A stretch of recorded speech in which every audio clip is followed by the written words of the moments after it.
Vous m'avez vu, mais vous m'avez pas regardé.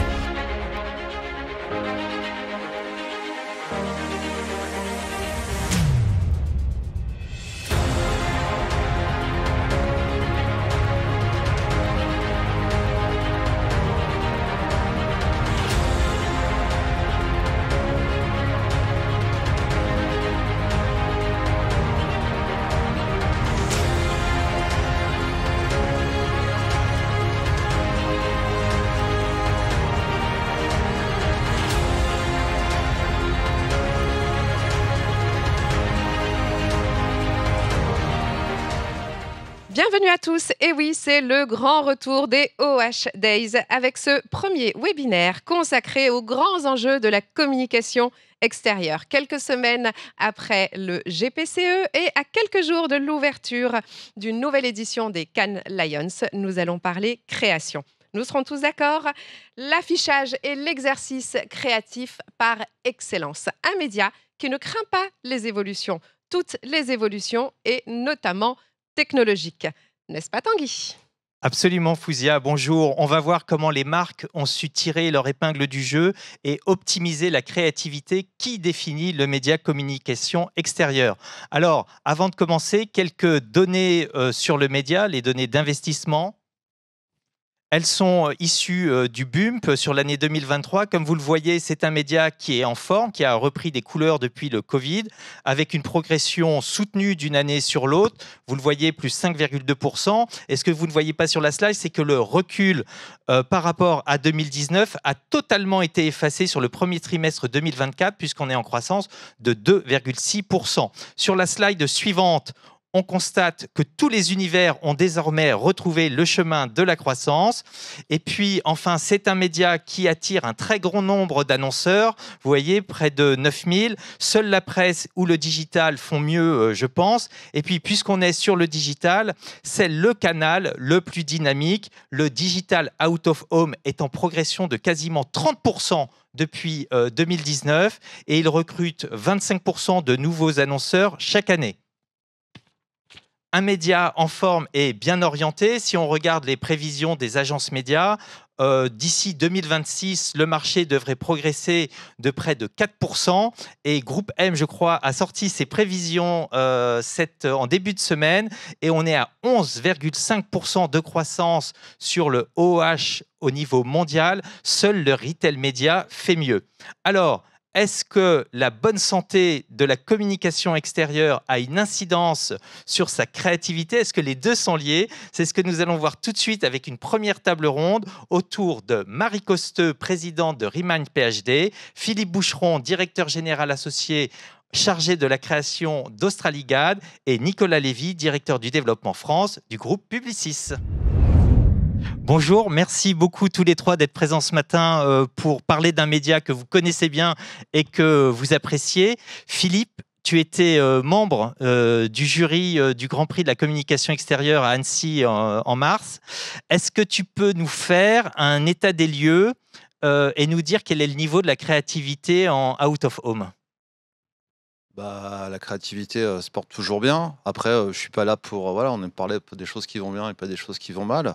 Je trouve que c'est un média qui est hyper interactif. C'est pas moi qui le dis, mais l'affichage est le média préféré des Français. Il est au cœur de la cité. On peut jouer sur l'interactivité, sur l'actualité. Et moi, je vais parler du DOH, quelque chose qui m'intéresse énormément, parce que je trouve qu'il est sous-coté en France et surtout sous-utilisé. Je trouve qu'on peut se permettre de faire des opérations créatives. On peut parler via la data de ce qui concerne les Français. Et je trouve que pour l'instant, voilà, je ne me rappelle plus depuis combien de temps il existe exactement, mais en tout cas... Les premiers écrans, c'est 2008 en indoor, dans le métro. Ensuite, en 2014, on a eu les aéroports, les malls, et puis aujourd'hui, la rue. Donc, c'est assez récent, en réalité. Et voilà, je l'ai déjà dit, voilà, je pense que des belles opérations sur le DOH se comptent sur les doigts d'une main, quoi. Donc c'est quand même, pour un média qui existe depuis 2008, c'est quand même assez peu, quoi. Donc c'est quelque chose, voilà, qu'on a envie quand même de développer en tant que créatif, avec les médias, avec les régies médias, avec les afficheurs et surtout les annonceurs, quoi. Marie, est-ce que tu partages ce point de vue sur l'état de la créativité en OH et DOH? Je suis tout à fait d'accord. En fait, moi, je trouve que enfin, l'affichage au sens large est vraiment un média qui est génial pour pouvoir accueillir des opérations d'envergure. C'est un média qui peut vivre tout seul. Déjà, c'est pas donné à tous les médias. C'est un média aussi qui a la capacité de toucher des audiences hyper larges. Aujourd'hui, on parle du digital comme espèce de réflexe quand on veut toucher des audiences jeunes. L'affichage est un média très efficace pour adresser cette typologie d'audience et un public qui est vraiment touché en dehors d'un contexte type pandémie où c'était quand même très particulier, mais généralement tout le monde est exposé à de l'affichage dans sa journée, donc c'est hyper intéressant de pouvoir être ancré comme ça dans le quotidien de nos cibles. Et après, pour rebondir sur le point du DOH, je pense qu'effectivement, il y a tout un territoire encore à explorer d'un point de vue créatif. C'est un média qui est encore trop... Enfin, une partie du média qui est encore trop exploitée pour le complément que ça apporte par rapport à un dispositif d'affichage plutôt classique, du fait de son ancrage aujourd'hui dans une certaine typologie d'endroits. Et donc, c'est pour ça que c'est très souvent utilisé uniquement pour cette partie-là, alors qu'on pourrait tout à fait imaginer des dispositifs ad hoc qui viennent héberger une créativité vraiment particulière sur ce média. Nicolas? Un grand fan d'affichage aussi. Pour moi, il a plusieurs vertus. La première, c'est qu'il oblige énormément à simplifier la pensée. C'est-à-dire qu'une affiche, une bonne affiche, doit être simple, elle doit être impactante. Elle oblige en stratégie et en création à se demander vraiment ce qu'on a à dire de plus important et à le dire de manière pertinente. Et aussi, ce qui est bien, c'est que c'est un des derniers médias, je trouve, qui n'est pas trop intrusif. Et il oblige, du coup, aussi bien en stratégie qu'en création, à vraiment se poser la question de la créativité pour exister. C'est-à-dire qu'à partir du moment où on ne peut pas s'imposer sous les yeux des gens, on doit émerger créativement. Et après, je trouve que le paradoxe du DOH, toujours, qui est un médium hyper intéressant, c'est qu'en réalité, une bonne affiche n'a pas forcément besoin d'être animée pour être bonne. Une bonne affiche, par définition, elle fonctionne de manière immobile. Et du coup, on a envie de se dire que le DOH, ce n'est pas juste une manière d'animer les campagnes d'affichage, mais vraiment de penser autrement ce médium-là, comme du social media, comme des contenus, et du coup, vraiment comme un nouveau terrain de jeu à part entière. Parce que le problème de la créativité en DOH, en fait, c'est que c'est souvent de l'animation d'une affiche animée ou c'est une adaptation d'un film vidéo. C'est un peu ça le problème, Philippe? En fait, le problème avec le DOH, c'est qu'en fait, il arrive toujours en queue de comète par rapport à ce qu'on débriefait sur des campagnes. C'est-à-dire que les annonceurs, en fait, disent au dernier moment, via les régies médias, c'est pour ça que je trouve que ça serait bien de bosser en amont sur une campagne DOH avec eux. On nous dit, bah tiens, finalement, on a eu 30 DOH à Paris. Qu'est-ce qu'on peut faire? En fait, la création est déjà faite, le film est fini en général. On dit, on va pouvoir adapter ce qu'on a fait, quoi. Alors qu'en fait, on faudra faire de la pédagogie vis-à-vis des annonceurs en faisant une campagne typiquement liée au DOH, en fait. En disant, voilà, on a eu cette idée, en fait, avec la data, parce que je pense que vous avez tous les chiffres qu'il faut, on va dire, ça va pouvoir toucher potentiellement X personnes, et voilà, on fait la campagne typiquement DOH. C'est pas encore une fois ce que je viens de dire, que ça arrive en fin de création, quoi. Et c'est à 99,9% toujours le cas, en fait. Nicolas, l'innovation, alors quand je parle d'innovation, je parle de DOH, je parle maintenant d'écran 4K, d'écran 8K, d'effets 3D, d'effets de jaillissement qu'on peut faire. Il y a aussi de l'interactivité, de la réalité augmentée. Qu'est-ce qu'elle apporte, cette innovation, j'allais dire, dans la bataille de l'attention? Alors, comme souvent, quand on parle d'une création, l'innovation ne peut pas se substituer à une idée. Au départ, on ne peut pas se dire que l'innovation, c'est l'idée. On doit partir d'une bonne idée, et ce qui est intéressant, c'est de se dire, encore une fois, quand on briefe les créatifs, de leur dire, vous avez cette manière de vous exprimer un peu différente, un peu nouvelle, qu'est-ce que ça peut vous inspirer comme idée vraiment, vraiment inédite. Et j'ai l'impression que c'est plutôt comme ça que ça doit fonctionner. Mais j'allais dire, la bataille de l'attention, elle est en fait elle se joue sur l'écran qu'on a dans la poche. Oui, mais c'est le même sujet, c'est-à-dire que évidemment, quand l'affichage a entre guillemets les mêmes armes que les mobiles qu'on a dans nos poches, on a l'impression qu'on peut rivaliser, mais il ne faut pas se dire qu'on va pouvoir, comme certaines communications mobiles, se contenter d'être technologique. Il ne faut pas oublier que c'est la créa qui fait la différence. Et que même si c'est super de pouvoir animer des images et qu'aujourd'hui l'attention des gens, forcément, et plus facile à capter sur des images animées, encore une fois, ça ne peut pas être un substitut à une vraie bonne idée. C'est pour ça que je rebondis sur ce que tu disais, Nico, c'est sur l'interactivité. Pour moi, le DOH doit pratiquement être une ramification du téléphone. Le média affichage est tellement puissant, c'est-à-dire que c'est au cœur de la cité, comme j'ai dit précédemment, on peut toucher quand même des millions de gens. De se dire que voilà, si on fait une opération sur son téléphone qui puisse être vue sur des DOH par des gens qui n'ont pas forcément accès à un téléphone ou aux réseaux sociaux, ça peut être super, super bien. Là, vous avez dû le voir passer, il y a une opération qui a été faite en Espagne avec JCDecaux sur Meet Marita Preto. C'est une petite mamie espagnole qui a 84 followers sur Instagram. En fait, c'est rien. Et en fait, ils ont démontré la puissance de l'affichage en mettant ses stories sur des DOH et sur de l'affichage classique. Mais sans rien mettre, c'est-à-dire que dans le métro de Madrid, on voyait les scènes où elle faisait de la cuisine pour ses petits-enfants, quand elle promenait son chien, etc. Et ça a créé une attention dingue. Bon, on s'est dit, qui est cette charmante mamie? Et elle est passée, je ne sais pas, j'ai pas les chiffres, mais en plus 20 000 followers. On va le voir juste après, puisqu'en fait, on la présentera avec Kantar Media. Super, mais en tout cas, voilà, c'est pour dire que justement, en fait, on peut sortir du média, du mobile pour aller sur de l'affichage, en fait. Ça va de pair, en fait. Et alors, Marie, plus spécifiquement sur le DOH, en fait, on sait bien, hein, le out of home, c'est un mass média très puissant. Et est-ce qu'avec le DOH, on rajoute pas cette brique qui est la souplesse, qui est l'instantanéité? Est-ce que les agences en sont emparées de ces possibilités de temporalité quasiment en temps réel? Alors, je pense qu'on pourrait aller plus loin. C'est-à-dire qu'aujourd'hui, on a des réflexes d'instantanéité qui sont beaucoup plus liés au digital, alors que potentiellement, le digital, il y a tout un process beaucoup plus complexe à mettre en place, puisqu'aujourd'hui, en plus, on traque énormément de choses. Et je pense qu'on pourrait introduire beaucoup plus derrière de flexibilité dans la manière dont on envisage le DOH et de se dire que ça peut être une prolongation. Effectivement, c'est un super bon point. On en avait discuté, une prolongation de ce qu'on peut envisager en social media, une prolongation aussi de visibilité, au même titre qu'on joue en community management. Je pense qu'il y a un vrai jeu à effectuer là-dessus. Et ça, la pédagogie, c'est pour ça que vous devez la faire aussi. C'est-à-dire que le DOH peut être dégainé en 2 heures, en fait. Parce qu'à chaque fois, sur les plans médias, on dit ça prend beaucoup de temps, on va mettre 2 semaines, etc.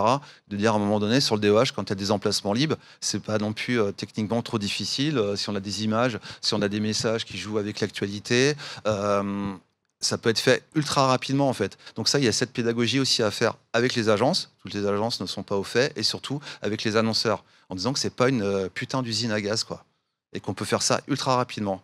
Donc l'interactivité, toujours pareil, on y reviendra toujours, hein, ça peut être fait très très rapidement en fait. Avec aussi la question de la responsabilité, c'est-à-dire que comme les campagnes doivent... on est sûr qu'elles ne poseront pas de problème, il peut y avoir quand même un petit délai. Oui, mais entre dire j'ai 2 semaines pour afficher et j'ai 3 heures, ça va aller, quoi. Ouais. S'il y a une info, par exemple, voilà, là les élections législatives, c'était un vrai sujet, mais c'est vrai qu'on aurait pu jouer, on aurait pu jouer le soir de l'élection, voire le lendemain en fait. Un laps de temps encore une fois, ce que je disais, entre une matinée et 2 semaines, c'est pas la même chose, quoi. On est dans le cœur des Français et de ce qui se passe en fait. C'est ça aussi le média affichage aussi, c'est-à-dire être au cœur de la cité, comme j'ai dit au début. Nicolas, tu partages ce point de vue, toi qui parles de social media? Ouais, complètement. Sur la pédagogie nécessaire à faire, notamment dans les agences créa, notamment auprès des créatifs, et notamment auprès des créatifs ou des équipes social media, qu'elles comprennent que le DOH peut être dégainé en réactif sur un fait d'actu, aussi simplement qu'on peut dégainer une story Insta ou un post, et notamment aussi faire comprendre aux annonceurs que peut-être plus de pression quand on est incarné dans la rue sur un écran d'affichage, mais pour autant, les gens adorent les rebonds d'actu en créa, les gens adorent le réactif, les gens adorent sentir que les marques sont proches d'eux, au plus près de leurs préoccupations. Et c'est un super médium à être utile qui peut être utilisé non pas, encore une fois, comme je le disais, comme une extension de l'affichage, mais comme un écran social média qui est au cœur de la cité. Et c'est comme ça qu'on crée le dialogue entre ceux qui reçoivent le message et ceux qui l'émettent. Oui, c'est comme ça qu'on peut créer au moins des vrais chocs de proximité, d'incarnation des marques et de lien avec les préoccupations des gens. Et je pense qu'il ne faut pas oublier aussi un rôle éducatif qu'a l'affichage par définition, puisque C'est un média qui permet d'expliquer des choses, de passer du temps dessus. Et on évoquait tout à l'heure l'attention. L'attention, je pense qu'il ne faut pas non plus le décorréler du message. Ce n'est pas uniquement un hold-up technologique ou un hold-up d'innovation pure et dure.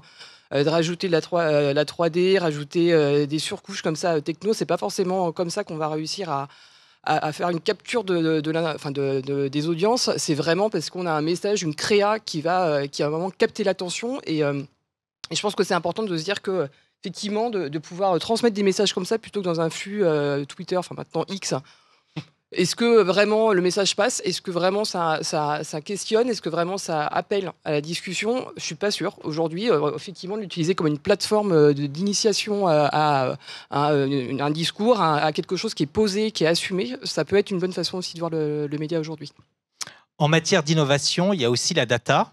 La data, elle permet de faire beaucoup de choses. Elle permet de faire de la contextualisation, de la géolocalisation. On parlait aussi de cibler des catégories CSP particulières. Est-ce que il y a un bon exemple parce que chez Remind PhD, je crois que vous venez de sortir une campagne avec TBWA de Winamax. Elle est intéressante puisque c'est plus de 30 visuels principaux, mais qui sont diffusés dans 13 régions, 48 départements, 6 grandes villes, avec des messages très spécifiques. Comment est-ce que vous avez travaillé, Marie, sur ce sujet ? Alors, c'est vraiment issu d'une réflexion tripartite avec Winamax, TB et effectivement nous côté Remind PhD sur une approche qui était qui a voulu jouer avec un potentiel de réactivité de l'affichage classique pour être autour d'un contexte sportif qui va démarrer dans quelques jours. Dès demain avec le premier match de l'UEFA. Je crois que c'était vendredi. Mais, j'étais persuadé que c'était vendredi, qui démarre effectivement dès demain, avec un besoin, avec une volonté derrière de pouvoir s'inscrire aussi dans une communication assez classique qu'ont d'autres annonceurs sur le domaine du pari, à savoir des PMU par exemple, ou quand on va dans un lieu où on peut jouer au PMU.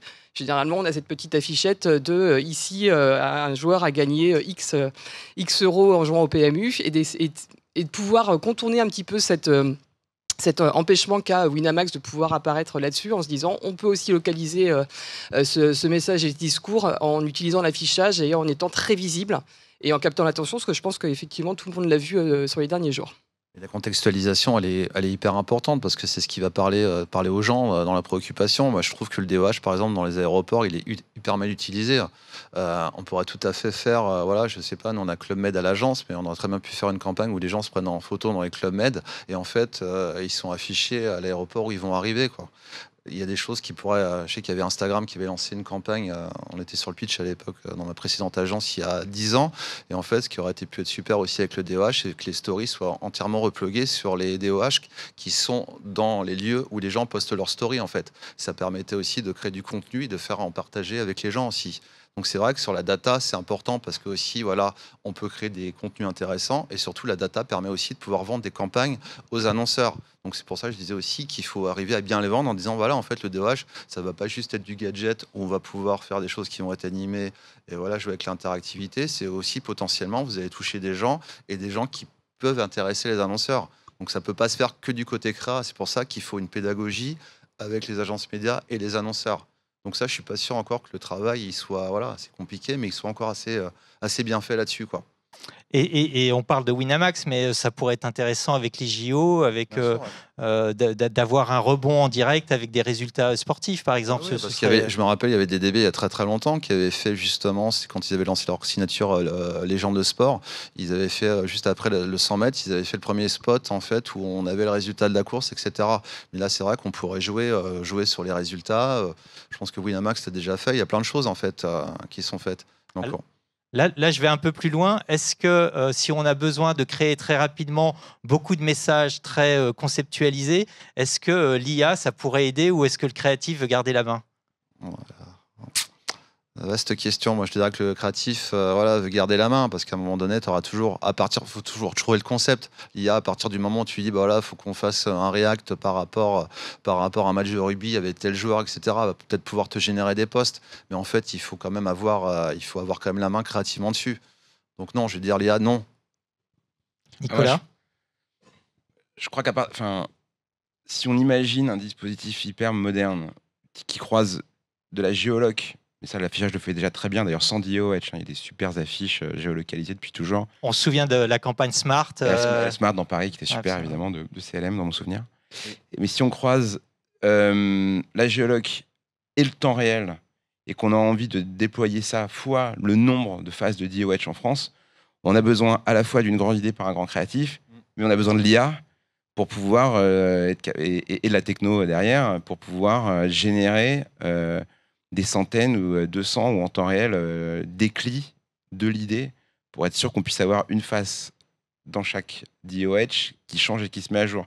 Et c'est comme ça que nous, on voit l'IA, par exemple, chez Publicis, c'est-à-dire que ça ne remplace pas les grandes idées. Au contraire, il y a toujours une grande idée au départ, un grand créatif. Mais par contre, ça permet d'aller plus loin dans son exploitation parce qu'il n'y a plus de limite. À partir du moment où on peut changer 300 phases d'un coup et générer 300 déclits d'une grande idée, le terrain de jeu est infini. Mais ce que je disais, voilà, tu as raison, c'est voilà, il faut l'idée. Mais après, c'est vrai que si tu trouves un visuel, il peut être décliné en rouge, bleu, vert, voilà, par rapport à les spécificités. Voilà. Marie? Et c'est juste finalement une version un peu amplifiée de ce qu'on fait déjà depuis quelques années, à savoir de la DCO.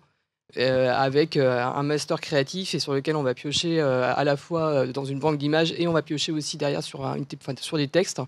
Et là, c'est juste de dire qu'il y a peut-être une version un peu accélérée des choses grâce à l'IA, mais c'est pas une réinvention totale de ce qu'on peut faire et de ce qu'on peut diffuser. Donc, En termes d'innovation, il y a aussi l'aspect un peu événementiel de certaines campagnes.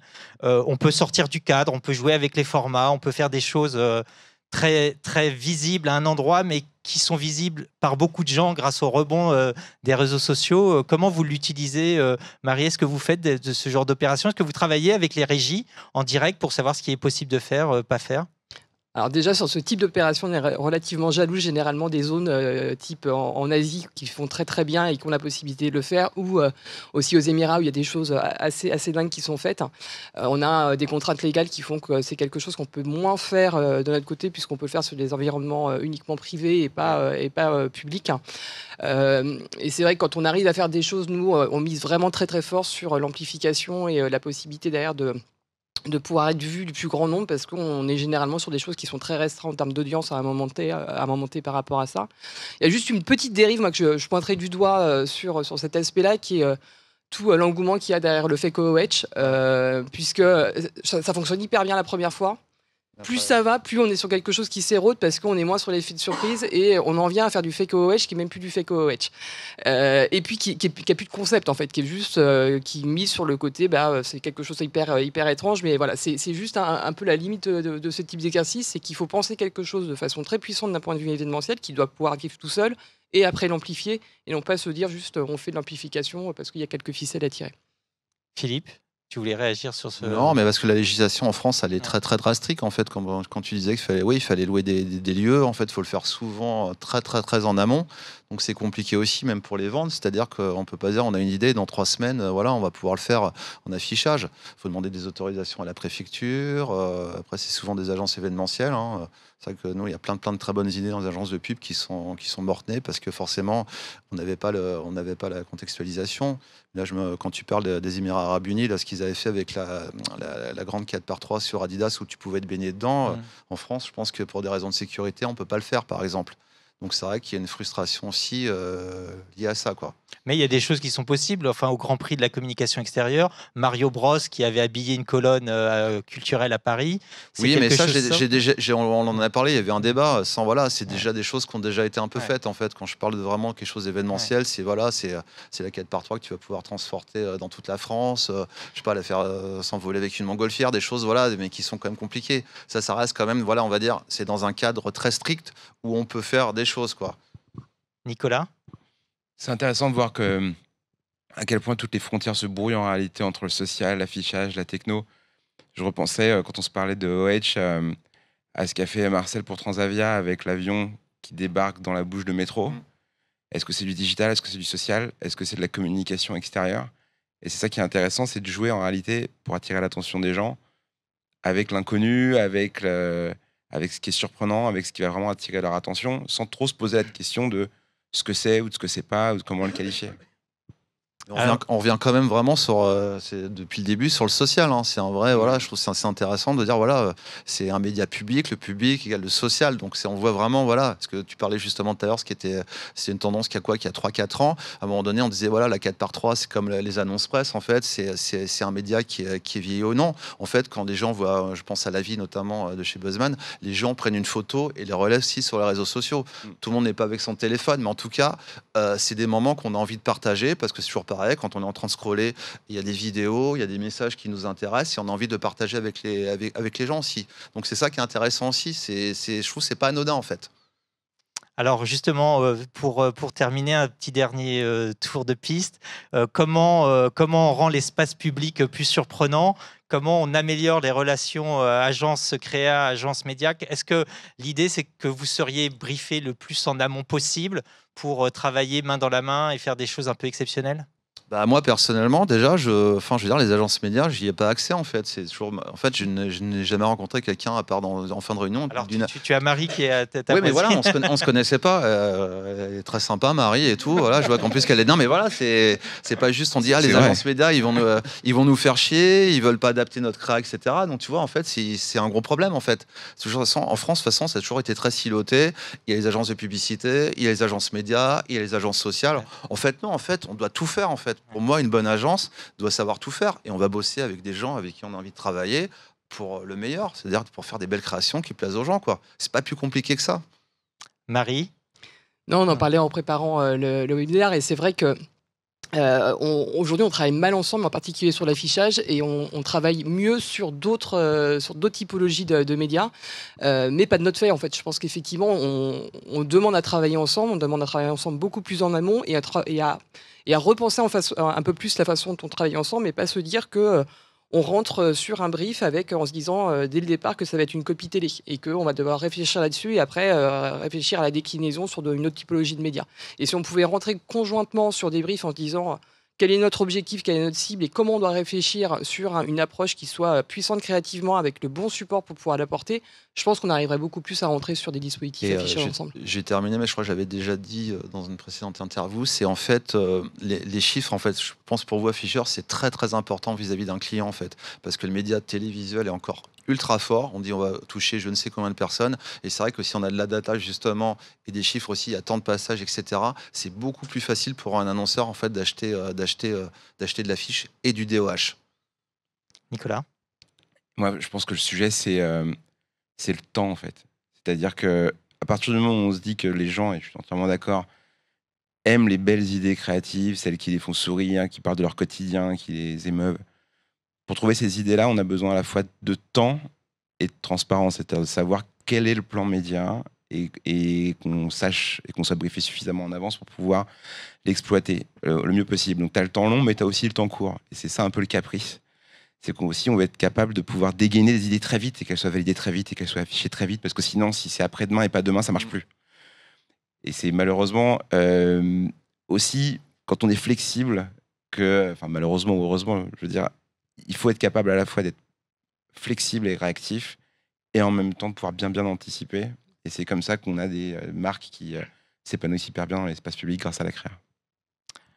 Sur la data, Philippe, je pense que en fait, ce que tu souhaites, tu vas être exaucé, puisque la nouvelle étude de Mobimétrie, les dernières données ont été livrées en avril et elle permet justement d'avoir des données sur la puissance, par exemple, des plans sur cible. Il y a une granularité qui est très intéressante pour faire du média planning, j'allais dire créatif.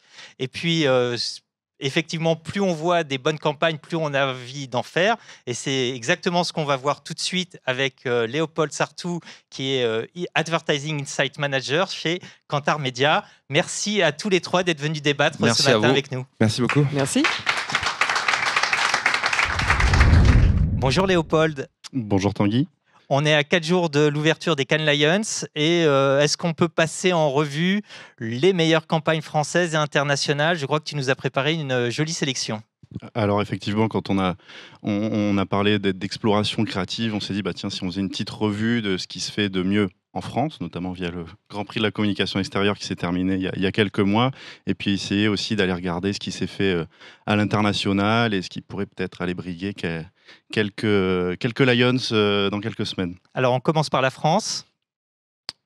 Alors sur la France, je ne vais pas m'attarder sur cette campagne parce qu'à mon avis, les principaux intéressants parleront sûrement bien mieux que moi. En tout cas, nous... Donc ça, c'est le Grand Prix. C'est le Grand Prix cette année. du GPCE de cette année 2024, donc avec cette campagne qui hack finalement la fonctionnalité de Google Street View. C'est quelque chose qu'on retrouve aussi sur la campagne Médecins du Monde, avec le monde de plus en plus malade. Donc c'est le prolongement de la campagne Le Monde est malade, qu'on retrouve là aussi avec un hack de la fonctionnalité Timeline, cette fois, de Google Street View. L'idée, finalement, c'est de faire un avant-après sur des lieux en montrant l'évolution délétère, donc notamment la frontière américano-mexicaine. On retrouvait aussi la ville d'Amatrice après un tremblement de terre, etc. Donc je pense que c'est en tout cas une tendance qui a émergé, je pense, pendant ce Grand Prix de la communication extérieure avec ces effets de hacking. Une autre campagne aussi qui a retenu notre attention, en tout cas, est celle du jury du Grand Prix de la communication extérieure. C'est la campagne unique de BETC pour désormais le rookie de l'année. Maintenant, Victor Wembanyama sur son documentaire. C'est une campagne qui est intéressante parce qu'elle joue évidemment, on en parlait juste avant, avec le média. Il y a cet effet hyper impactant. Out of the box, tout en restant dans le format. Exactement, il y a un petit peu de ça. Moi, ça m'a fait beaucoup penser à des campagnes cet effet un peu oversized, undersized, ça m'a fait beaucoup penser à des campagnes, notamment une campagne pour le Big Tasty à l'époque, où on avait un énorme Big Tasty qui bien sûr dépassait du simple cadre de l'affiche tellement il était big. Voilà, c'est des effets, une mécanique créative qui existe depuis longtemps, mais là, c'est le fait d'être à l'échelle réelle qui est vraiment impressionnant et qui donne, je trouve, tout ça superbe à cette campagne. Autre campagne du Grand Prix de la communication extérieure, c'était le lauréat de l'an dernier, du 48e, il me semble, Lacoste. Et là, cette année, ils ont terminé dans les discussions, on va dire. Absolument, ils étaient finalistes. C'est la suite de la campagne. Et c'est la suite de la campagne avec les rencontres inattendu, impossible de Lacoste pour ses 90 ans. Je trouve que c'est une campagne qui est créative, en tout cas de par sa simplicité et sa beauté. Finalement, toutes ces communautés réunies sur une même affiche, le dialogue entre Vitry-sur-Seine et Harlem, voilà, c'est assez parlant. C'est vraiment quelque chose de très beau. Ce dialogue en fait qui est mis en scène dans l'affiche, on a envie d'y participer finalement dans ce diptyque, de plonger dedans, ça attire automatiquement l'œil. Enfin voilà, il y a quelque chose de très simple, de minimalisme et de très efficace derrière en termes Et on créatifs. a aussi les codes du luxe et de la sophistication. Exactement, qu'on retrouve à travers le monde finalement. Autre campagne aussi du Grand Prix de la communication extérieure qui brille aussi par sa simplicité. C'est celle pour Microdon avec l'arrondi solidaire, donc qui a passé le cap des 50 millions d'euros versés, je crois, c'était en début d'année dernière. Et puis on a une accroche, quand on parlait un petit peu juste avant, un peu d'exercice de style, de devoir trouver les bons mots, d'être le plus sharp possible dans ce qu'on va pouvoir dire. C'est vraiment l'exemple parfait de l'affiche. Il y avait Paul Colin, qui était un affichiste connu de l'entre-deux-guerres, qui disait l'affichage, ça doit être un télégramme, une bonne affiche, ça doit être un télégramme à l'esprit. Je trouve qu'on est clairement exactement dans ce cas de figure-là, et c'est la parfaite illustration. Autre campagne aussi qui était France mais faite par David Madrid, c'est celle pour la 3e saison de Lupin par Netflix. Alors on avait connu il y a quelques années, c'était Omar Sy qui était un affichiste anonyme dans le métro parisien. La 2e saison c'était je ne me rappelle plus trop, mais la 3e, du coup, c'est intéressant parce que on est sur une exploitation du DOH qui est assez intéressante. On parlait de l'interactivité. Là, cette campagne, elle démontre tout le potentiel, je trouve, interactif et de gamification du DOH, où finalement, pour promouvoir une œuvre audiovisuelle, normalement, qu'est-ce qu'on fait? On met les têtes d'affiche, en gros, sur les billboards. Et là, finalement, le choix fait par Netflix, c'est justement de le retirer, bien sûr, en lien avec le personnage de de Lupin, mais derrière s'en est suivi toute une chasse au trésor avec le public où il fallait justement retrouver Lupin au travers des différents... Puisqu'il apparaissait sur quelques écrans exactement, un à seul différents moments de la journée. Et voilà, il fallait essayer de le retrouver. Bien sûr, quand on le retrouvait, on avait accès derrière à du contenu exclusif de la série. Donc voilà, aussi un phénomène de reward derrière. Donc je trouve que c'est une belle exploitation originale, en tout cas, du média DOH. Alors on passe à l'international maintenant. Alors sur l'international, on a voulu revenir même en discutant ensemble quand on a préparé la présentation sur British Airways. Toi, tu avais celle-ci en tête, moi j'avais la dernière qu'on verra juste après. Mais c'est vrai que le Grand Prix, elle était un Grand Prix Cannes l'année dernière en 2023. Cette campagne, elle est avec les Reason to Fly, donc en plus de proposer, finalement à la question au client pourquoi voyagez-vous pour le travail ou le loisir. Derrière, il y avait toute une possibilité de réponses qui ont été mises en scène et diffusées par British Airways et son agence Uncommon. Ce qui est intéressant, c'est que finalement, celle-ci, quand on la voit, on se dit tiens, ça pourrait être du DOH, ça pourrait être une vidéo, on pourrait la mettre en pré-roll sur quelqu'un qui essaie de voyager récemment, via du surf. Et finalement, je pense qu'il y a une volonté derrière de faire en sorte que ces affiches, elles soient vues par le plus grand nombre, parce qu'elles sont unskippable finalement en affichage, là où en pré-roll elles seraient potentiellement skippées. Deuxièmement, elles sont vues de manière hyper locale aussi, parce qu'il y a un choix derrière d'emplacement avec des reasons to fly qui parlent aux communautés et aux localités. Et puis derrière, il y a aussi, je trouve quelque chose de très émouvant derrière aussi cette campagne. Finalement, on en parlait tout à l'heure, une campagne qui nous évoque, qui fait sourire. On va se la partager, on va la photographier, se l'envoyer. Donc c'est déjà la première conversation, elle se fait dans l'espace public et derrière, on va l'envoyer, la partager en privé.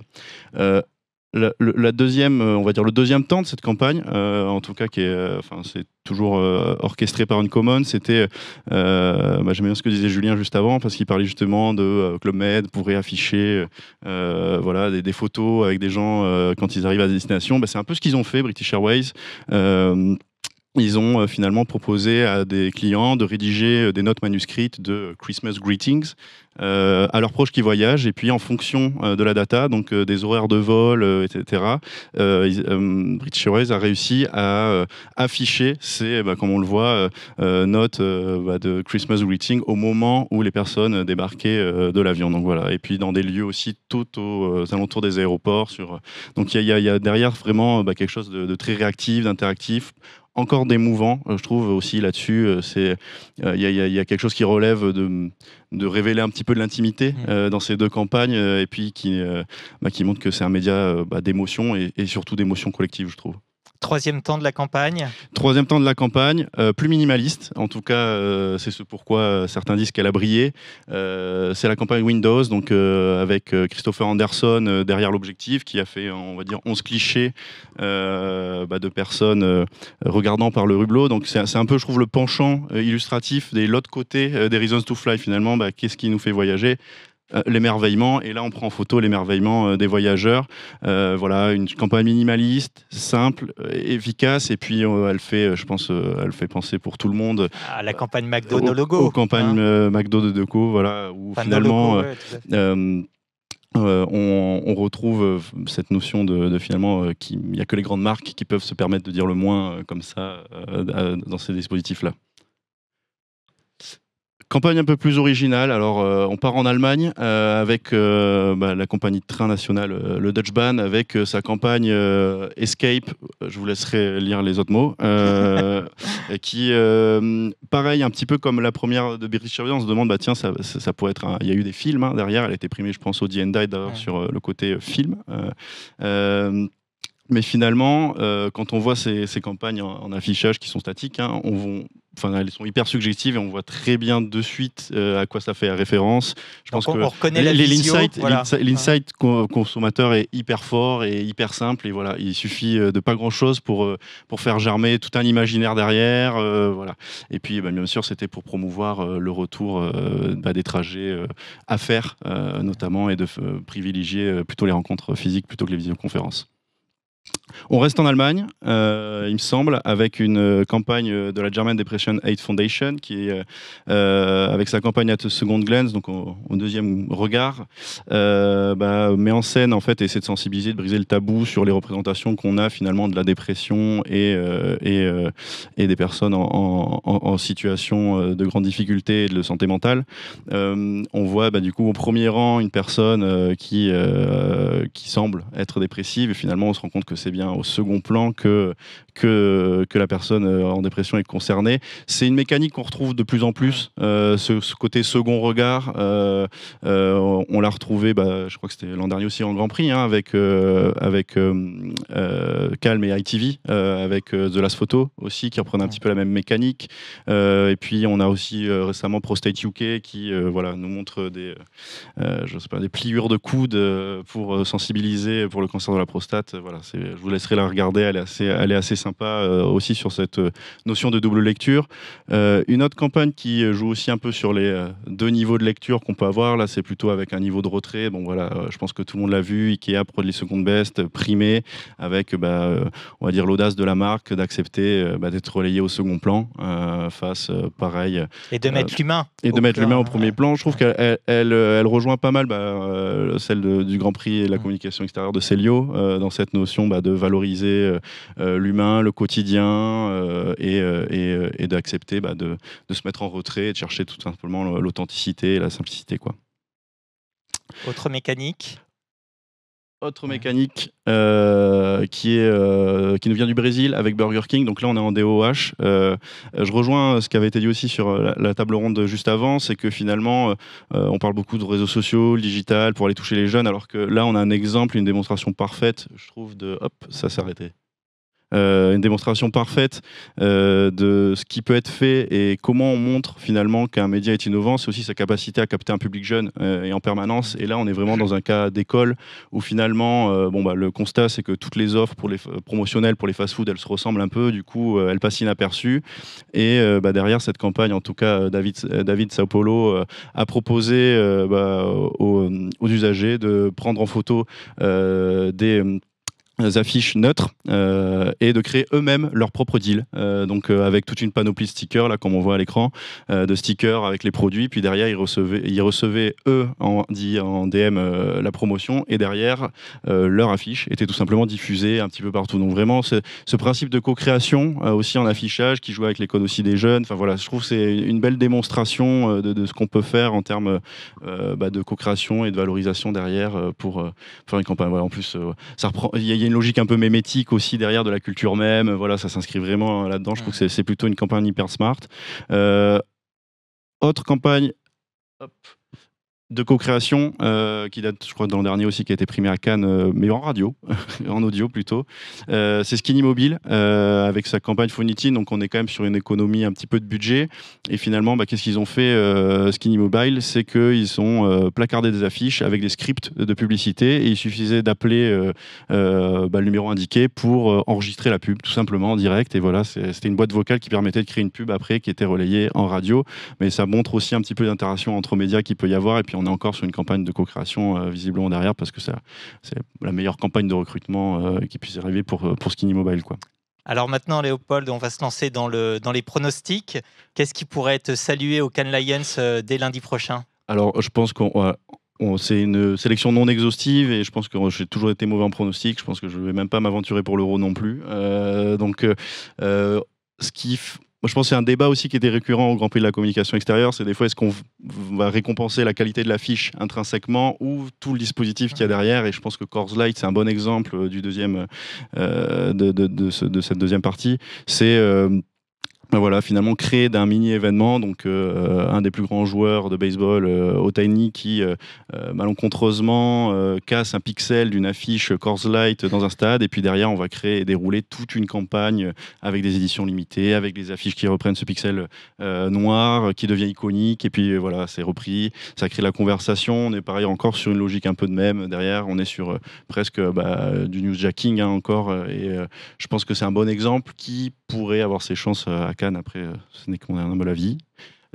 on voulait revenir aussi rapidement, je pense pas que ce sera à Cannes ça, mais sur l'intelligence artificielle quand on a essayé de chercher des exemples en disant tiens qu'est-ce qui a été bien fait cette année en intelligence artificielle, je rejoins un peu aussi ce qui a été dit avant, je trouve que c'est sous-exploité. L'exemple qu'on ressort souvent quand on parle d'intelligence artificielle en affichage ou en tout cas en publicité extérieure, c'est cette campagne. En tout cas, nous on l'a nommé le AI Sandwich War parce que voilà, c'est une mécanique très simple. Ça a commencé, comme on le sait, en affichage, en publicité extérieure. McDo et Burger King aiment bien se défier. Et McDo a posé la question à ChatGPT, quel est le burger le plus iconique. Bien évidemment, il lui a ressorti que c'était le Big Mac. Burger King s'est empressé de réagir, donc a essayé de trendjacker finalement cette mécanique avec mais qui est le plus gros. Donc là, une autre réponse qui valorise Burger King. Puis derrière, s'en est suivi finalement toute une logique avec d'autres annonceurs. On a eu Art House qui est sur des burgers healthy qui a demandé quel est le plus healthy, Subway qui a demandé quel est le plus long, et voilà, et on s'est retrouvé avec un sandwich de sandwich en affichage. Donc certains Burger King, McDo c'était du vrai affichage, derrière c'est juste du photoshopage derrière, mais du newsjacking et une compétition qu'on sait historique, derrière c'est devenu vraiment une tendance qui s'est déclinée sur plusieurs mois et qui derrière en dit long sur cette guerre de l'AI. Et enfin avant de terminer, c'est quand on parlait d'exploration créative et technologique, voilà, je ne sais pas si on parle d'exploration ou d'extravagance à ce niveau-là, mais en tout cas, on voulait aussi mettre en avant ce nouvel écrin à Las Vegas qui est la sphère à l'intérieur, et bien sûr il y a l'exosphère qui est la surface d'affichage disponible avec plus de je sais plus combien, 1,5 million de LED je crois, où finalement on peut afficher n'importe quel message. Donc entre autres on a le Super Bowl à droite avec l'affichage des Steelers, on a PS5 et Spider-Man pour la promotion des derniers jeux, on a la Formule 1 à Las Vegas en direct, et puis Mercedes aussi lors du Grand Prix de Las Vegas. Donc voilà, quelques exemples d'activation. Je vous laisserai juger du potentiel créatif et de l'impact écologique aussi de telles installations. Moi, ça me fait beaucoup penser à une sorte de chimère qui était d'afficher de la publicité sur la Lune, tout simplement, et de faire de la Lune un support d'affichage publicitaire. Mais voilà, en tout cas, quand on parle d'exploration créative, je pensais que c'était intéressant de présenter au moins et de parler de cette exosphère qui est shortlistée en titanium quand même à Cannes. Donc, voilà. Et pour finir, la campagne dont parlait Philippe. Exactement, avec Meet Marina Prieto. Donc, Philippe l'a pas mal décrit tout à l'heure, mais qui démontre tout simplement la puissance, la force du média affichage, de faire une mamie centenaire inconnue, une reine des réseaux sociaux, et puis d'attirer des marques derrière, parce que je pense que c'est aussi la résultante de cette campagne, c'est que derrière, les marques se sont dit, tiens, en fait, on pourrait être nous aussi. C'est une campagne B2B très créative, en fait. Exactement, c'est une campagne B2B très créative et puis elle est touchante aussi. Voilà. Et je pense que c'est aussi, je reviens dessus, mais un peu pour conclure, parmi tout ce qu'on a vu, il y a des campagnes qui brillent par leur simplicité, par leur beauté, par leur interactivité. Mais je pense qu'il y a aussi toute une dose d'émotion dans ce média qui est dans la place publique, parce que tout le monde, devant une affiche ou un affichage numérique DOH, tout le monde voit la même chose en même temps, et tout le monde sait qu'il voit la même chose en même temps. Du coup, ça crée du débat, ça crée de l'émotion collective, on réagit de manière différente, on a envie de le regarder. Enfin, en tout cas, c'est le lieu de la conversation, je trouve aussi, ce média-là. Merci beaucoup Léopold pour ce tour d'horizon rafraîchissant. Pour conclure ce webinaire, on va accueillir les concepteurs de la campagne lauréate donc au GPCE.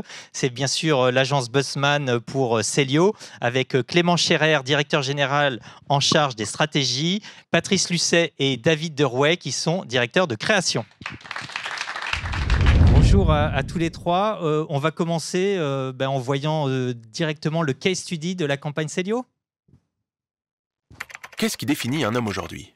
Dans les films, les magazines, la mode et surtout la publicité, on valorise toujours des hommes connus, riches, conquérants, originaux ou tout simplement beaux gosses. Mais qu'est-ce qu'on fait des hommes normaux? Vous pensez vraiment que ça les représente? Non, ce sont juste des mecs tout simples qui portent des fringues toutes simples, comme les nôtres. Chez Célio, nous sommes tellement fiers d'habiller des millions de types lambda que notre signature est littéralement binormale. Mais alors, comment faire pour représenter ces monsieur tout le monde sans les artifices d'une campagne de mode? De la façon la plus authentique. Célio présente The Most Normal Shoot. Comment transformer les hommes normaux en véritables icônes. Afin de prouver que personne ne porte mieux nos collections qu'eux, nous avons fouillé dans Google Street View pour trouver nos clients et nos vêtements. Et devinez quoi? On en a trouvé des milliers. Ensuite, il nous a suffi de prendre des captures d'écran pour en faire une campagne encore jamais vue. Une couverture inédite pour tous ces hommes normaux qui se sont retrouvés propulsés sur 8000 affiches, 348 cinémas, partout sur notre e-shop et en social media où les réactions ne se sont pas fait attendre. Les gens ont débattu, cherché et trouvé eux-mêmes la campagne. Mais il y a bien quelque chose qui n'était pas normal dans cette campagne. Les résultats. La campagne a atteint 39 millions de personnes en France et fait grimper la préférence de marque de 17%. Contribuant à faire de Célio le premier vendeur de jeans en France en 2023. Tout cela avec 0 budget de production. Merci Google. The Most Normal Shoot. Comment transformer les hommes normaux en véritables icônes. Clément, est-ce que tu peux nous rappeler un peu comment vous en êtes arrivé à cette plateforme de marque Binormal ? En l'occurrence, c'était pas sur cette campagne, mais c'était sur une campagne qui a eu lieu 2 ans auparavant, au début de notre collaboration avec Célio, qu'on a mis en œuvre cette plateforme. Et au moment où on a commencé à travailler avec Célio, il y avait un nouveau management qui reprenait la marque, et la marque, elle allait mal, elle était en redressement judiciaire. Et une des volontés du nouveau management était de redonner du sens à cette marque. En fait, la marque ne disait plus grand-chose et avait un peu perdu pied avec son histoire et son offre. Et donc, nous, on a été mandatés pour trouver un nouveau positionnement de marque. Et on a fouillé beaucoup, d'abord du côté de la réalité de l'offre, des produits qui sont basiques, essentiels, qui sont pas, c'est pas une créativité fashion qu'on va trouver chez Célio, mais on va trouver le truc basique dont on a tous besoin dans notre garde-robe. Et après, on a aussi regardé l'historique publicitaire. C'est une marque qui a souvent dit des choses fortes, et notamment sa première campagne marquante, c'était la mode, je m'en fous. Donc il y avait un vrai propos. Et puis ces dernières années, elle disait plus rien. Elle se contentait d'imagerie un peu mode, avec des types avec des tronches de mannequins, dans des postures de mannequins. Et donc nous, ce qu'on s'est dit, c'est voilà, on vise les gens de plus de 30 ans, et on s'est rendu compte que ces gens qui savent à peu près où ils en sont dans la vie, qui sont plus dans les fantasmes de la vingtaine, de s'imaginer devenir une star ou que sais-je ou quoi. C'est des gens qui sont installés, qui sont heureux en général. Ils ont déjà une famille, un métier, ils savent à peu près où ils vont. Ils sont à peu près normaux et personne ne les représente. Ils sont jamais dans la presse, on les interviewe jamais parce que c'est pas des stars ni des criminels. Et donc voilà, donc on s'est dit, il faut qu'on célèbre ces gens-là qui sont fièrement ordinaires. Et quand on a briefé les créatifs là-dessus, ça a donné cette plateforme Binormal qu'on a d'abord mis en œuvre dans une première campagne. Et puis 2 ans après, Célio est venu nous voir en disant c'était super Binormal, ça nous a relancé. D'ailleurs, c'était une campagne qui a accompagné la sortie de redressement judiciaire de Célio. Mais qu'est-ce qu'on fait pour la suite ? Et c'est à ce moment-là que Patrice et David ont proposé cette campagne-ci. Alors Patrice, David, comment est-ce qu'on en vient à hacker Google Street View ? Comment on en vient à hacker Google Street View je dirais en cherchant toujours plus de réalisme. C'est-à-dire qu'il y avait eu effectivement la première campagne dont parlait Clément, qui était de représenter les hommes ordinaires. Mais il y avait toujours cette petite pellicule publicitaire qui nous met un petit voile qui est toujours un point de vue fabriqué sur la réalité. En tout cas, la vision des hommes normaux n'était pas exactement totalement réaliste. Et on s'est simplement posé la question quel est le point de vue le plus réaliste sur les hommes qui sont dans la rue ? C'est la caméra qu'on retourne sur ces gens, sur ces passants. Et quand les créatifs sont venus avec cette idée d'utiliser Street View et de le hacker, comme tu dis, ça semblait évident. Il ne restait plus qu'à l'afficher, quoi. On s'est dit que ce serait la campagne la plus normale possible, en fait. Sans artifice, voilà. Sans les artifices de la première année, parce que quand même on avait pour donner notre point de vue, la première année, pour installer la marque, en fait, on avait fait un film avec un défilé, ce genre de choses. Alors que là, on s'est dit, il n'y a rien de plus pur, de plus simple.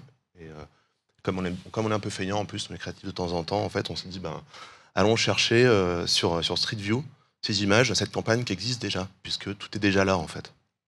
Ce qui est intéressant, c'est que même dans une campagne traditionnelle au sens le plus pur du terme, on met de l'innovation et on met de la techno en réalité. Ouais, alors après, c'est une techno qui est à la disposition de tous. Le tour de force et un peu le pied de nez, c'était de mettre cette techno imprimée, figée sur un média traditionnel, mais qui finalement accueille l'innovation à sa manière et qui, par la suite, nous a permis de le développer. C'est-à-dire, on a effectivement hacké Street View, qu'on a figé, qu'on a imprimé, mais ça a ouvert des portes qu'on n'avait pas imaginées au moment du plan média.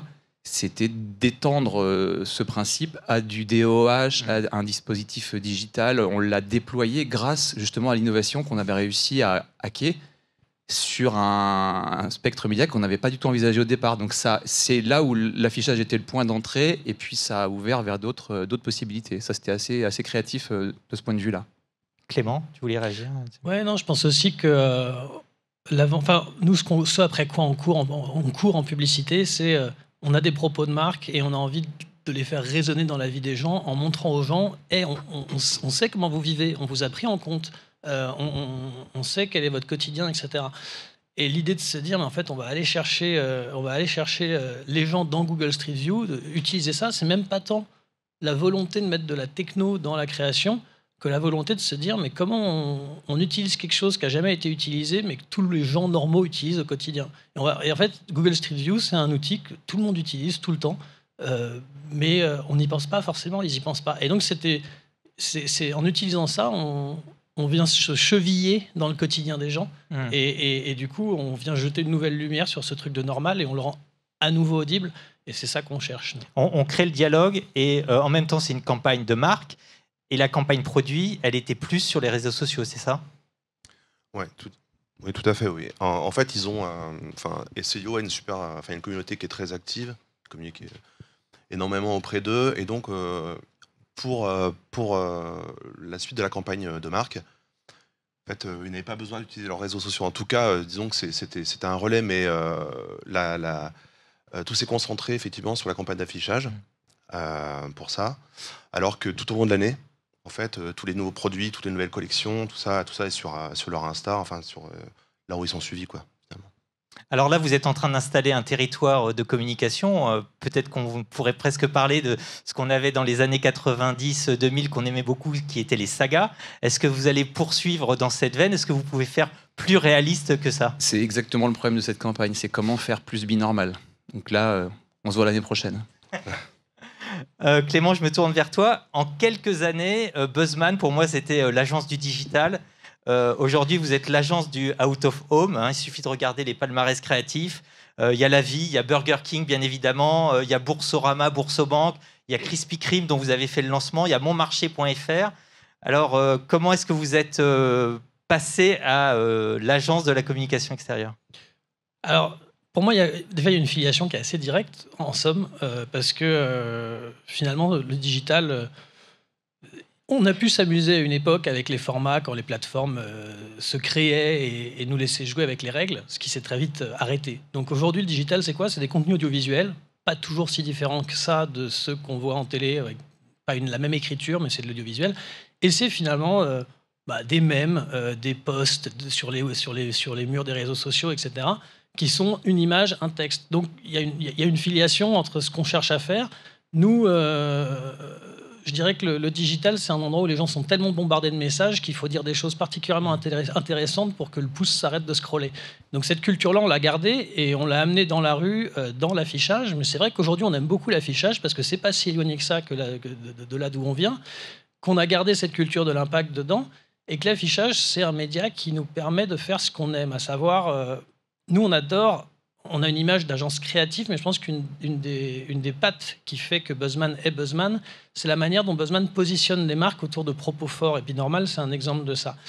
Et on sait qu'on a un bon propos quand on a un propos qui va nous permettre de faire de l'affichage. Parce que l'affichage, si on arrive à véhiculer une idée dans une image, un texte, c'est qu'a priori, l'idée, elle a quelque chose de pur, de limpide, qui fait que tout le monde va la comprendre. Donc c'est un super crash test. 2, il y a une capacité avec l'affichage à toucher une très large part de la population dans son quotidien, très vite, tout de suite, là où tous les autres médias, y compris les médias audiovisuels, commencent à se fragmenter tellement que c'est, certes, la télé garde de la puissance, mais je trouve qu'on arrive à faire passer des choses aux marques par l'affichage aujourd'hui qui sont hyper intéressantes. Et puis l'affichage permet une chose qu'on adore chez Buzzman et qui fait aussi qu'on a une sensibilité pour ce média, c'est qu'on peut jouer avec les gens en affichage, comme on pouvait un peu d'ailleurs jouer sur le digital, ou comme on peut encore jouer sur le digital, ce qu'on peut beaucoup moins faire, à mon sens, sur la télé. Et on le voit, il y a des mécaniques avec le DOH qui permettent de jouer, et vous l'avez vu dans les exemples que vous venez de voir ensemble, quand on voit les bons de réduction qu'on peut se faire avec des stickers sociaux, etc. Mais moi, je pense à la campagne qu'on avait faite sur Boursorama, par exemple, où pour fêter le 14e anniversaire de notre titre de banque la moins chère, on avait fait une campagne 14e année consécutive classée banque la moins chère. Et en dessous, on avait mis le logo de Boursorama, sauf qu'au lieu d'écrire Boursorama Banque, on avait écrit « Vous savez qui ». Bon, ce genre de truc où on joue un peu avec les gens, c'est des choses qui passent particulièrement bien en affichage, qu'on adore faire. Et paradoxalement, je crois que c'est dans l'historique des campagnes Banque la moins chère qu'on a faites pour Bourso, celle qui a obtenu le meilleur score d'attribution. Donc voilà. Donc, nous, on joue beaucoup avec les consommateurs, on les laisse finir le cheminement, on leur fait des blagues, etc. Et l'OOH et le DOH sont vraiment des médias qui nous permettent de faire ça de manière très naturelle et très simple. Patrice ? Oui, je voulais compléter ce qu'a dit Clément. Tout à l'heure, il y a eu cette comparaison entre le télégramme et l'affichage. Maintenant, en 2024, la bonne comparaison, c'est entre le post et l'affichage. C'est-à-dire qu'en fait, nous, ce qu'on cherche aussi, c'est avoir la puissance d'un post, d'une punchline, en fait, dans nos campagnes, en incluant aussi la dimension de dialogue. Et c'est particulièrement utile aussi pour les marques challenger, qui ont une exposition très rapide et avec des bonnes créations, un très fort impact. D'ailleurs, très fréquemment, quand on prend en charge à l'agence des marques qui ne sont pas encore très grosses, qui n'ont pas encore des budgets gigantesques, mais qui veulent vite raconter qui elles sont, exposées dans la vie des gens, on se retrouve à utiliser l'affichage comme un outil de prédilection. Je prends l'exemple de La Vie, par exemple, qui est une marque de bacon végétal qu'on a installé pour le moment exclusivement sur ce média. Alors, on arrive à la fin de ce webinaire. Clément, je crois que tu es juré au Cannes Lions cette année, alors en Creative Strategy. Il y a beaucoup de catégories à Cannes, il y en a une trentaine. Est-ce que les catégories traditionnelles et donc le outdoor qui inclut le digital, c'est encore une catégorie reine ? Ah oui, complètement. C'est-à-dire que, en fait, comme je disais tout à l'heure, l'affichage et l'OH et le DOH sont des médias qui permettent de jouer avec les gens et d'interagir avec eux dans la rue, dans le lieu où ils sont mis, au moment où ils sont affichés, et aussi avec le mobile des gens. Ce qui permet finalement de s'amuser beaucoup plus en OH, en DOH, et d'être beaucoup plus créatif avec la multiplicité de médias qui se fait jour, qu'on ne peut le faire, par exemple, sur de la télé. Donc, quelque part, je trouve aujourd'hui qu'il se passe beaucoup plus de choses du côté des prix OH, DOH qu'il ne se passe des choses en télé, où en télé, il y a des beaux, il y a des grands films, il se passe des choses encore, évidemment, mais c'est en direct, c'est en OH, c'est en DOH qu'on voit les campagnes qui sont les plus marquantes. Alors, soit à cause de il y a cette multimodalité, cette interactivité, qui permet de mettre en œuvre plein de nouvelles idées, et à Cannes, c'est souvent ces nouvelles idées qui sont primées. Puis il y a aussi parfois des très belles campagnes très classiques qui continuent de marquer tout le monde, parce qu'il n'y a quand même pas grand-chose d'aussi plaisant dans notre industrie qu'une très belle image avec une très grande idée et un très grand texte. C'est vrai que quand on voit, vous montriez tout à l'heure la campagne British Airways avec les gens qui regardent à travers les hublots, elle est controversée. Il y en a qui disent que c'est du trip de publicitaire, etc. C'est quand même beau, quoi. Enfin, c'est quand même, moi, j'ai envie de voir ça dans les rues de temps en temps. Et inspirant. Et au-delà de ces campagnes effectivement brillantes, quelque part traditionnelles dans l'écriture, il ne faut pas oublier que OOH, ça comprend aussi toute la partie innovation. C'est-à-dire que toutes les opérations spéciales où on dépasse le cadre de l'affiche traditionnelle, et on en a tous, en tout cas, fait avec les Deco, les médias transport. Dès qu'on hack aussi le média avec avec la collaboration de la régie, ça devient aussi beaucoup plus événementiel et ça crée aussi un champ des possibles plus large. Donc ça, c'est un truc qu'on oublie et qui est souvent récompensé à Cannes. C'est pas juste la petite affiche, c'est aussi d'interagir avec l'environnement, avec les spectateurs, avec de la technologie ou de l'innovation ou de l'humour. Mais il faut élargir le point de vue parfois aussi pour avoir des bonnes idées, quoi. On est d'ailleurs très demandeur de ces collaborations. c'est un appel. Eh bien, ce sera le mot de la fin. Ce webinaire est désormais terminé. Merci à toutes les équipes qui ont œuvré à sa réussite. Nous vous tenons rendez-vous en octobre pour un second webinaire qui sera consacré à la performance. Alors, je ne sais pas si vous descendez sur la Côte d'Azur, mais alors passez un très bon festival. Pour ceux qui n'auraient pas cette chance, ne vous inquiétez pas, on va compter les lions et vous retrouverez les palmarès tous les matins dans CB News et dans la correspondance de la pub. Merci de nous avoir suivis. Passez tous une très bonne journée.